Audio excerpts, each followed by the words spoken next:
for another episode of Fragrance Chat, and this time I'm looking to the skies. Oud stars, that's right. We're visiting the house of Xerjoff, and of course, I was very excited to get my week started checking out these fragrances, and thanks to a few kind people out there, very kind people, I had a little help with this. So the first two fragrances I will be talking about was generously brought to my nose by Jason COURSEY. So thanks, brother. Much love, man. And the first one I'm going to be talking about is ZAFAR. Of course, I was very excited about getting my nose on this one because I was hearing all kinds of crazy good things that I like to hear about an oud fragrance. MyMluk oud in your face, just the way that I like it. So was I let down? Well, I gotta tell you, ZAFAR, for the first hour anyways, is my favorite part of the Oud Stars collection. It opens up with this aggressive oud that has this juicy animalic sweetness about it that I crave, that I just love. It just makes my mouth water. It's very reminiscent to my favorite oud fragrance, Saad, that I received from the Middle East. Now, it's very hard to describe this scent. I've only come across it here and in the fragrance Saad. Some people, I guess, describe this one as like barnyard and fecal, and I don't know, you might be one of those people. I personally don't get that whatsoever. I mean, I grew up around farms. I don't smell nothing like that in this fragrance. To me, the best term to describe this scent is exotic at its finest.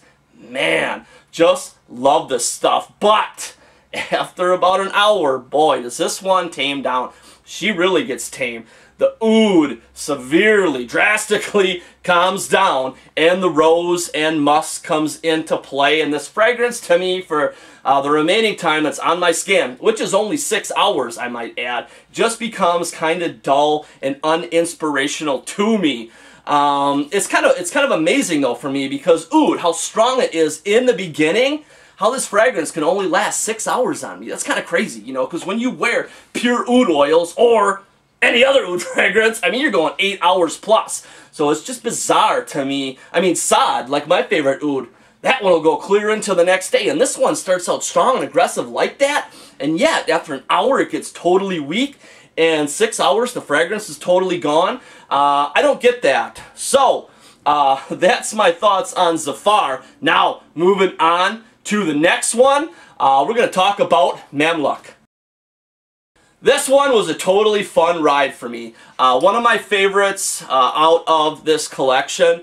And what you get is a dry gourmand. So I love that. You know, it's not overly rich in your face. And I just love the way, that they use the sweet notes with the oud. Very creative, very well done. High marks for that. And what you get out of MAMLUK, you know, the top starts off a little sweeter with the caramel and the honey.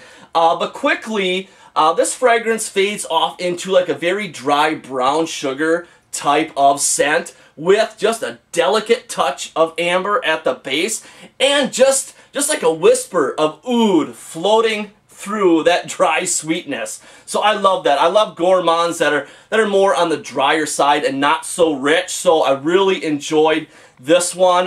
Definitely an excellent fragrance. Jason, good pick for you to pick up this bottle for sure. And I get great longevity and okay projection out of it. It's okay, a little below average I would say, but definitely this one goes 8 hours plus. Tasty fragrance for sure. Now, the next three that I will be talking about, was graciously sent to me by the one and only, the handsome bastard himself, Carlos Powell. What's up, buddy? And if you don't know Carlos, he is the host of one of the best fragrance groups on Facebook. Peace, Love, and Perfume. Just a fantastic place to be. Run very well, and everyone in that group is just awesome. All of you rock. Much love to all of you. And Carlos sent me 3 of these. So the first one that I'm going to talk about is Gao. Alright, let's talk about Gao. Now, a lot of you have probably heard all the talk about this one. And some of you have probably seen Clay's reaction to this one when he first sniffed it. So, of course, I'm thinking, damn, that one's got my name written all over it. I'm gonna love this juice. So do I love it? No, not so much. To me, Gal, there's a few things wrong with it to my nose. This one does start off just an over insane amount of saffron. I mean, it's nothing that's off-putting that makes my head jerk back or anything like that, but it starts off with that insane amount of saffron with a touch of oud underneath and just a little touch of amber. And this saffron, to me, just kind of muddies up the whole composition. It's just way too much. Comes off cloying, chokes others out that are around you, I found out. And it's kind of like the way for me best to describe it. I love steak, just like I love oud. And I love salt, just like I love saffron. So, the right amount of salt on a steak is just frickin' heaven. Just delicious. But if I take the salt shaker and I open it up and I dump the salt over the steak, the whole frickin' meal just becomes ruined. It's just too much. Man, tone it down a little bit. Moderation is the key. So, Gal for me, definitely, I don't know, is a definite pass. Now after about 6 hours, this fragrance finally becomes a little better. The saffron finally tames down, but after that long amount of time, I just want the fragrance gone, man.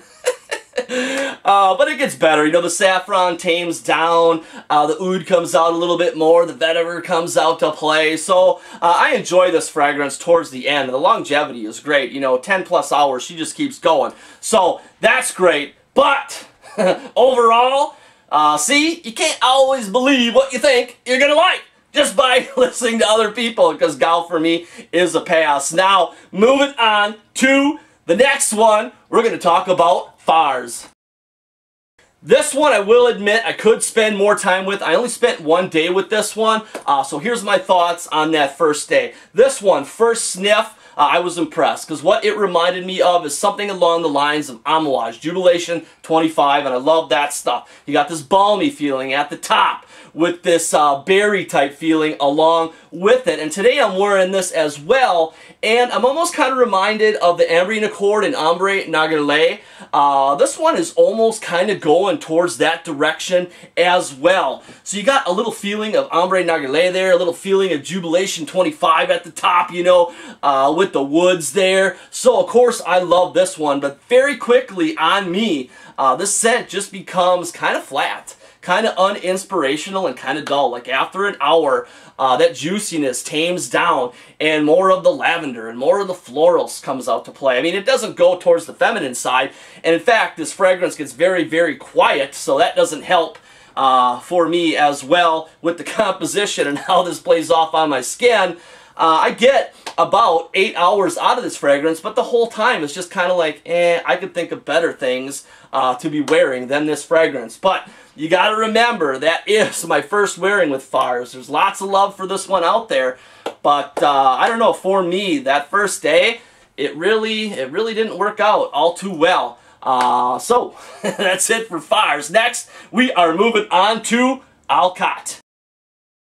Okay, KHATT, to me, this one is my least favorite out of the bunch. Not my least favorite for quality, though, because for the right person, I believe this one would be an excellent fragrance to check out. But for my taste, it just doesn't go there, because what this really ends up being is a floral oriental fragrance for sure. And for me, it's going way too much towards the feminine side. I mean, the oud in this is gorgeous. I really, really love the composition of this one.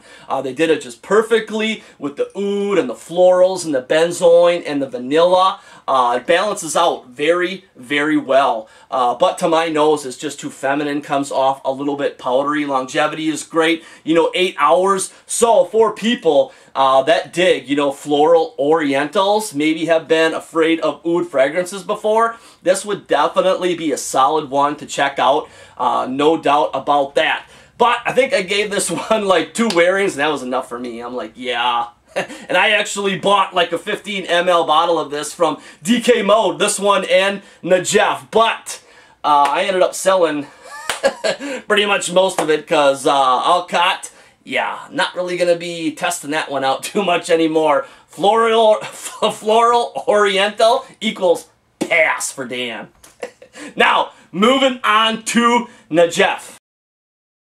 This one proved to be the winner out of the bunch for my taste. There's still a little flaw with it to my nose, but this one I enjoy the most from beginning to end out of all of these. Next would have to be MAMLUK. But as for NAJAF, what you get out of this is an awesome blend of oud and sandalwood with a touch of patchouli there, and at the top I get a touch of osmanthus, bringing in just a little bit of fruity sweetness to the top of this fragrance. It doesn't stay long, but it's there for a little bit. But most of this fragrance life, what this ends up being is that oud sandalwood combo with a touch of patchouli there, and at the base there is just that slight tonka vanilla combination holding this up. And if you know me, you know that I'm a fan of fragrances that do that. Have this woody top, this woody composition, or masculine notes that are done right. I've come across fragrances that do it all wrong, but are done right with just the right perfect touch of tonka or vanilla at the base. I just love what that can do to a fragrance. And some of my favorites, of course, are Vetiver Tonka and Pohádka from Iazuzak. Love those ones. I like those ones a bit more than this one, though. The place where NAJAF goes wrong for me is with the tobacco. Now, I flippin' love tobacco, and I do love this fragrance. But I'm going to pick on it because I'm a picky guy. If I were to pick on this fragrance, I would say that it's too much tobacco. They went too overboard with it, so it doesn't seem like a very balanced blend. I mean, overall, I still really like the fragrance, but I think they could have toned down the tobacco just a little bit, and this fragrance, to me, would have been perfect. And I get killer longevity with this one. I mean, 8 to 10 hours. This one just keeps going, so I appreciate that. And the projection is average, sits just right, just perfect. So I really, really love this fragrance. But enough to go on a bottle search? Probably not. Okay, now for my final thoughts on these fragrances. ZAFAR. Of course, I really love that first hour of this fragrance, but I got a fragrance that does it better. It's called Saad, my favorite oud from the Middle East. And as far as MAMLUK goes, really love the interpretation of this. The composition is perfect. Love it.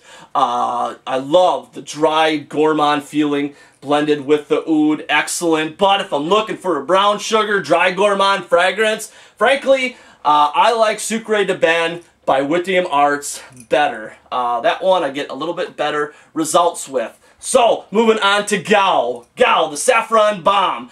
If I'm going for a spicy oud fragrance, my pick is still going to be Al Oud. So, I already have that one covered. As far as Fars goes, with, you know, that dark berry top, that balmy feeling above the woods. If I'm going to go with the fragrance like that, I'm going to be picking Jubilation 25, hands down, so I've already got that covered. If I'm going with NAJAF, okay, another one that I just love out of this line, but if I'm going with a tobacco fragrance sitting above, you know, that slight tonka base, I'm going to be going with Pohádka or Vetiver Tonka, hands down. Both of those fragrances are phenomenally done, a little bit better than this one, I believe, because tobacco, I already said, is just too loud. And as far as KHATT goes, well, I'm not really a floral oriental person, so I don't really know. And I don't ever plan on being a floral oriental person, so I don't really have another pick because I don't really like any of them. So that concludes my thoughts on my week with the Oud Stars. You know, I know there's lots of love for these fragrances out there, as well as there should be. You know, fragrances always play off differently on other people, but this is just how they worked for my skin and my nose. Feel free to share your comments down below because there's not a lot written about these fragrances out there, and I'm sure other people would love to hear your thoughts on these. But as always, guys, I hope you enjoyed. You guys take care, and we'll see you soon.